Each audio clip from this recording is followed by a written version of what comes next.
এই ভোট দেশৰ সংবিধান সুৰক্ষিত কৰাৰ স্বাৰ্থত আৰু যিবোৰ জাতীয় প্ৰশ্ন যিবোৰ জাতীয় অন্যায় কৰি আহিছে বা যিবোৰ জাতীয় প্ৰশ্নত বিশ্বাসঘাতকতা প্ৰতাৰণা কৰি আহিছে তাৰ উত্তৰ এই ভোটাধিকাৰ আৰু আমি দেশৰ ৰাজ্যখনৰ ডিব্ৰুগড় লোকসভাৰ সকলো মানুহৰ প্ৰতি আমি আহ্বান জনাইছোঁ বিনম্ৰতাৰে যাতে সকলোৱে শিলডোল ভাঙি ওলাই আহে সকলোৱে দেশৰ গণতন্ত্ৰ শক্তিশালী কৰিবৰ কাৰণে গণতান্ত্ৰিক ঐতিহ্য পৰম্পৰা সুৰক্ষিত কৰি গণতান্ত্ৰিক যি চিন্তা চেতনাৰে সমাজ সমৃদ্ধিশালী কৰিবৰ কাৰণে সকলোৱে যাতে ভোটদান কৰে দলে বলে ভোটদান কৰে তাৰ কাৰণে সকলোকে আহ্বান জনাইছোঁ আৰু তাৰ লগে লগে মই যিহেতু ডিব্ৰুগড় লোকসভাৰ মই প্ৰাৰ্থী সমগ্ৰ লোকসভাৰ বিভিন্ন প্ৰান্তত অলিয়ে গলিয়ে গাঁৱে ভূঞে ৰাইজৰ যিটো অফুৰন্ত মৰম ভাল পোৱা সকলোৰে যিটো সঁহাৰি আৰু মোৰ প্ৰতি যিটো আশীৰ্বাদ তাৰ কাৰণে মই সকলোৰে ওচৰত মই চিৰকৃতজ্ঞ হৈ ৰ'ম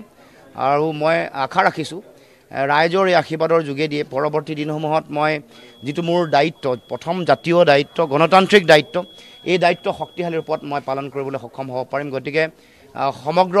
ডিব্ৰুগড় লোকসভাৰ প্ৰতিগৰাকী ভোটাৰ প্ৰতিগৰাকী নাগৰিক তাৰ লগে লগে সমগ্ৰ অসমৰ প্ৰতিগৰাকী নাগৰিকৰ প্ৰতি মই শ্ৰদ্ধা নিবেদন কৰিছোঁ প্ৰণিপাত জনাইছোঁ সকলোৰে পৰা আশীৰ্বাদ বিচাৰিছোঁ যাতে অসম আৰু অসমৰ মানুহৰ সুৰক্ষিত ভৱিষ্যতৰ কাৰণে যাতে আহি থাকিব লগা দিনসমূহত যাতে জাতীয় দায়বদ্ধতাৰে গণতান্ত্ৰিক দায়িত্বৰে যাতে কাম কাজ কৰি যাব পাৰোঁ মূল লক্ষ্য দেশৰ গণতন্ত্ৰ শক্তিশালী কৰা দেশৰ গণতন্ত্ৰৰ যিটো সৌধ এই সৌধ বিশ্ববাসীৰ ওচৰত এটা অতি শক্তিশালী ৰূপত যাতে প্ৰতিষ্ঠা কৰিব পাৰোঁ সেই চিন্তাৰে আগন্তুক দিনসমূহত এগৰাকী সাধাৰণ ভোটাৰ হিচাপে এগৰাকী ৰাইজৰ প্ৰতিনিধি হিচাপে মোৰ যিটো গণতান্ত্ৰিক দায়িত্ব যি জাতীয় দায়িত্ব সেই দায়িত্ব পালন কৰিবৰ কাৰণে মই সদায় অংগীকাৰবদ্ধ আজি এই ক্ষণত মই সকলোকে পুনৰ শ্ৰদ্ধা নিবেদন কৰি সকলোৱে যাতে দলে বলে গণতান্ত্ৰিক অধিকাৰ যাতে সকলোৱে সাব্যস্ত কৰে ভোটদান কৰে তাৰ কাৰণে সকলোকে মই আহ্বান জনাইছোঁ